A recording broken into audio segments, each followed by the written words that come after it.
Dear listeners, آج ہم انشاءاللہ سیرت نبوی صلی اللہ علیہ وسلم کے سلسلے کا 17واں پروگرام شروع کریں گے۔ لسنرز، اپنے کل کے پروگرام میں ہم نے بات کی تھی غزوہ بدر کے حالات کے بارے میں، جو مختلف واقعات جنگ بدر کے دوران پیش آئے وہ سب بیان کیے، اور کس طرح سے مسلمانوں کی اللہ نے مدد کی اور مسلمان فتح یاب ہوئے اور مشرکین مکہ نیست و نابود ہوئے اور خوار ہو گئے۔ آج ہم مزید غزوہ بدر کے بعد کے حالات پر بات کریں گے۔ لسنرز، یہ تو آپ کو معلوم ہوگا کہ جب جنگ جیتی جاتی ہے تو اس میں سے مال غنیمت حاصل ہوتا ہے۔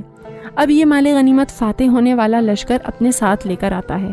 اس جنگ میں بھی یعنی جنگ بدر میں مال غنیمت مسلمانوں کے ہاتھوں آیا۔ اس سے پہلے یعنی اسلام آنے سے پہلے پچھلی امتوں پر یہ مال غنیمت حرام تھا۔ اسلام آنے کے بعد یہ پہلا موقع تھا جہاں مال غنیمت کے بارے میں کچھ نہ کچھ حکمت عملی تو کرنا ہی تھی۔ جنگ بدر کے بعد مال غنیمت میں صحابہ کرام رضی اللہ تعالیٰ عنہم میں اختلاف ہوا کہ یہ کس کا حق ہے۔ صحابہ کرام رضی اللہ تعالیٰ عنہم 3 گروپوں میں بٹے ہوئے تھے۔ ایک گروپ رسول اللہ صلی اللہ علیہ وسلم کا محافظ تھا، جو جنگ کے دوران آپ صلی اللہ علیہ وسلم کے ساتھ ساتھ رہتا تھا کہ کہیں خدا نخواستہ دشمن اچانک آپ صلی اللہ علیہ وسلم پر حملہ نہ کر دے۔ دوسرا گروپ وہ تھا جو مشرکین کے ساتھ لڑ رہا تھا اور ان کو قتل کر رہا تھا اور ان کو گرفتار کر کے قیدی بنا رہا تھا۔ اور تیسرا گروپ وہ تھا جو مال غنیمت جمع کرنے میں مصروف تھا۔ اب جنگ ختم ہو گئی اور مال غنیمت اکٹھا ہو گیا تو ان میں سے ہر گروپ یہی دعویٰ کر رہا تھا کہ بنسبت دوسروں کے ہم اس مال غنیمت کے زیادہ حقدار ہیں۔ حضرت عبادہ بن صامت رضی اللہ تعالیٰ عنہ سے جب سورۃ الانفال کے بارے میں سوال کیا گیا تو انہوں نے بتایا یہ سورہ اصحاب بدر کے بارے میں نازل ہوئی ہے۔ جب ہم نے یعنی صحابہ کرام رضی اللہ تعالیٰ عنہم نے مال غنیمت کے سلسلے میں اختلاف کیا اور بدمزاجی کا مظاہرہ کیا تو اللہ تعالیٰ نے اس کے بارے میں رائے سے ہمیں محروم کر دیا اور رسول اللہ صلی اللہ علیہ وسلم کو اس کا اختیار عطا کر دیا۔ چنانچہ آپ صلی اللہ علیہ وسلم نے اسے اصحاب بدر میں برابر برابر تقسیم کر دیا۔ اس مال غنیمت کے بارے میں اللہ تعالیٰ قرآن کی سورۃ الانفال آیت 1 میں ارشاد فرماتے ہیں، آپ صلی اللہ علیہ وسلم سے غنیمت کا پوچھتے ہیں، کہہ دیجئے کہ غنیمت کا مال اللہ اور رسول کا ہے، سو اللہ سے ڈرو اور آپس میں صلح کرو اور اللہ اور اس کے رسول کا حکم مانو اگر ایماندار ہو۔ چنانچہ اس آیت کے نزول کے ساتھ ہی رسول اللہ صلی اللہ علیہ وسلم نے مال غنیمت کو برابر برابر تقسیم کر دیا۔ رسول اللہ صلی اللہ علیہ وسلم کا دستور یہ تھا کہ جب دشمن کے علاقے میں حملہ کرنے جاتے تو مجاہد کو مال غنیمت میں سے چوتھا حصہ بطور انعام دیتے اور واپسی میں تیسرا حصہ بطور انعام دیتے، اور مال غنیمت سے مزید دینا پسند نہ کرتے تھے۔ مزید اللہ نے سورۃ الانفال میں یہ بھی فرما دیا، آیت 41 ترجمہ، اور جان لو کہ جو کچھ تمہیں بطور غنیمت ملے خواہ کوئی چیز ہو تو اس میں سے 5واں حصہ اللہ اور اس کے رسول کا ہے اور رشتہ داروں اور یتیموں اور مسکینوں اور مسافروں کے لیے ہے۔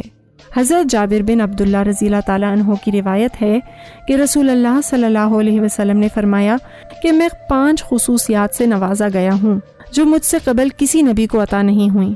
نمبر 1، 1 ماہ کی مسافت تک دشمن پر میرا روب رہتا ہے۔ نمبر 2، روئے زمین میرے لیے مسجد اور پاک صاف کر دی گئی ہے، یعنی نماز پڑھنے کی اجازت دے دی گئی ہے۔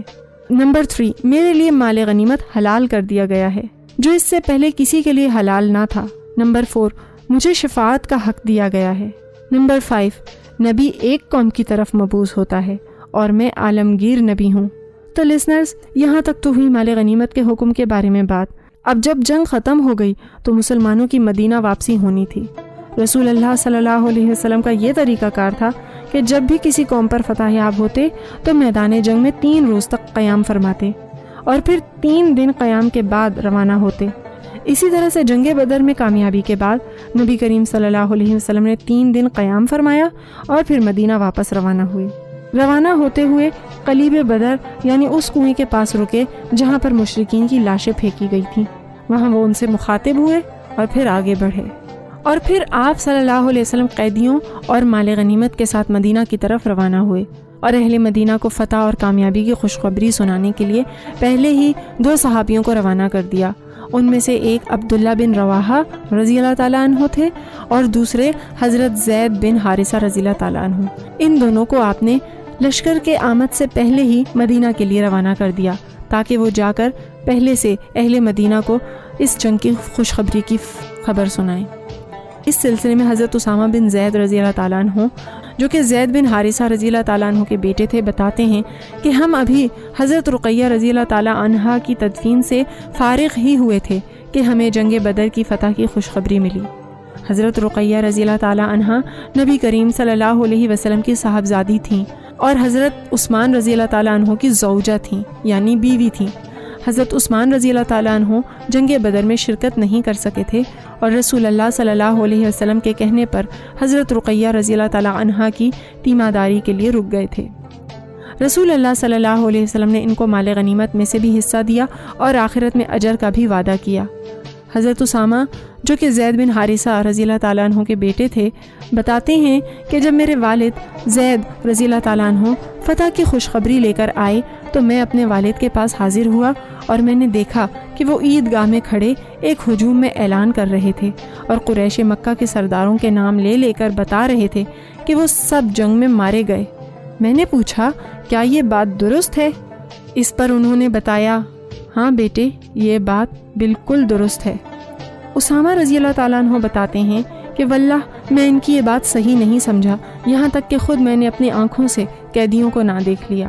بتایا جاتا ہے کہ جب ہمارے پیارے نبی کریم صلی اللہ علیہ وسلم جنگ بدر سے فارغ ہو گئے تو جبرائیل علیہ السلام گھوڑی پر سوار ہوئے اور نبی صلی اللہ علیہ وسلم کے پاس آئے۔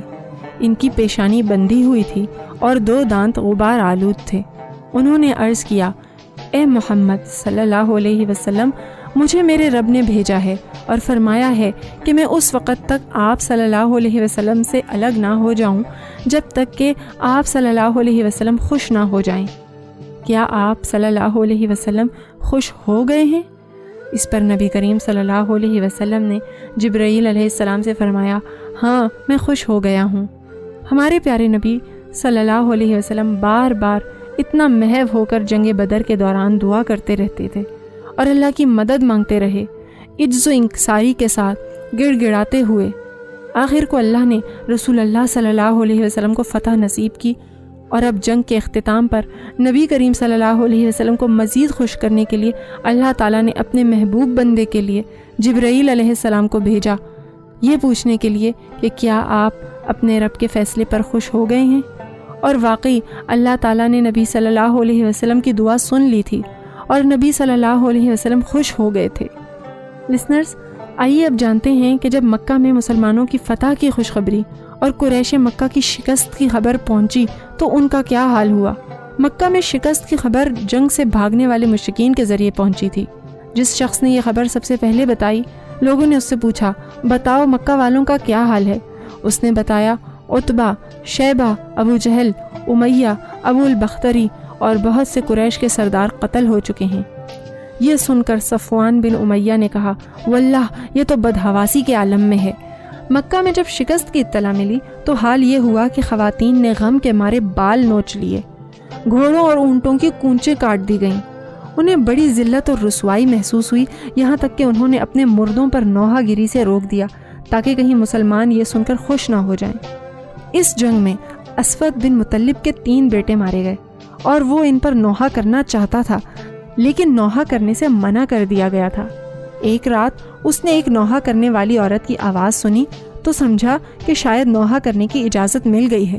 اس نے جھٹ سے اپنے غلام کو حقیقت معلوم کرنے کے لیے بھیجا۔ اس غلام نے واپس آ کر بتایا کہ یہ عورت تو اپنے ایک گمشدہ اونٹ کے لیے رو رہی ہے۔